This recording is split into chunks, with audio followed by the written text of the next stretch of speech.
नमस्कार सबैजनालाई। आज चाहिँ स्पेसल मैले चाहिँ यो भालेको तिते बनाउने भनेर चाहिँ आज खोजेको, यसो ट्राई गरेको। अब सुरु गरौँ है त। यसलाई मारियो। अब यसलाई मारिसकेपछि चाहिँ यसलाई अब अर्को दोस्रो स्टेप भनेको चाहिँ टक्क आगोमा यसरी डढाउने। अब यो डढाउने पल्टाइ डढाएर चाहिँ पुरै कालो हुने गरी त्यसको धुलो चाहिँ हुने गरी चाहिँ मजाले डढाउनुपर्छ। अनि यहाँ प्रोसेस भइरहेछ, डढाइरहेको छु यसरी। अब यो डढिसकेपछि चाहिँ यस्तो हुन्छ। अनि यसरी एउटा भाटा केहीले चाहिँ यसरी निकालेर चाहिँ यसलाई मजाले निकाल्ने। अनि फेरि निक्लिन्छ अलिअलि रहेको रौँहरू चाहिँ फेरि भनेको डढाउनु पऱ्यो, त्यही आगोमा हालेर डढाउनु पऱ्यो। अनि तिते हुन्छ। अनि यसरी यसलाई पिस पिस पार्ने। यो पिस पिस पारिसकेपछि एउटा ठुलो पिस हुन्छ अब यसो खानाको लागि रस हालेर। अनि अर्को तितेको लागि भनेर मसिनो पिस पारे हुन्छ। दुई तरिकाको पार्नुपर्छ पिस भनेको।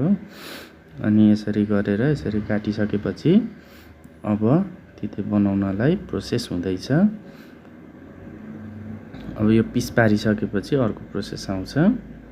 अब यो तितेको लागि भयो भने अब यतापट्टि छ अर्को झोल रसको लागि चाहिँ टक्क यो छ तितेको लागि ऐको। अनि यो भनेको चाहिँ रस खानको लागि। अनि अब अघि हामीले त्यो धुलो बनाएको पिठो चाहिँ अब यहाँ छ। अब आइहाल्यो है यहाँनिर। यसरी धुलो बनाउने त्यो अघि भुत्ला डढाएको चाहिँ यसलाई यसरी धुलो मसिनो चालेर निकालेर चाहिँ यसरी त्यो मसिनो पारेको मासुको पिसमा चाहिँ मजाले फ्राई गरेर भुटेर चाहिँ यो तिते यसरी हाल्नुपर्छ। अब यो हालिसकेपछि टक्क यसलाई मजाले भुट्ने, एकछिन पाकुन्जेलसम्म चलाउने, मोल्ने, मजाले मोल्ने। यस्तो दामी स्वाद आउँछ नि यसरी बनायो भने चाहिँ नम्बर 1 हुन्छ। अनि अब उतापट्टि भनेको भात पाकेर रेडी भएको छ। अब त्यो भातलाई चाहिँ मुसेर चाहिँ टक्क भात अब यसमा हालिदिने। यसमा हालिसकेपछि टक्कसँगले अब तयार हुँदैछ तिते।